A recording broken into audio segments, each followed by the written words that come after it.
man! Kumukaon kag ice cream. Tilapan o ubon? At tilapan para ma-feel ang lami. Lami tilapan. Ano man?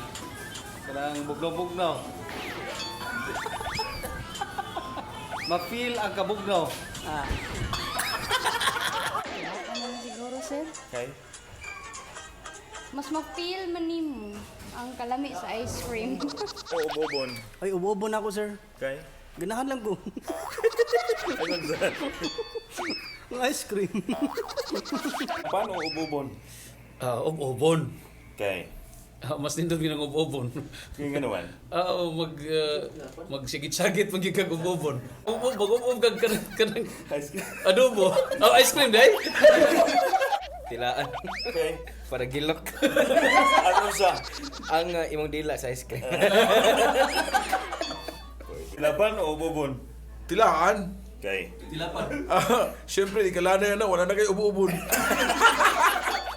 Yun lang. Ubobo na lang. Okay. Kay lami mo. Mas maya ng kitkiton. Okay. Oh. Kay para para lami mamagkitkit. Sa?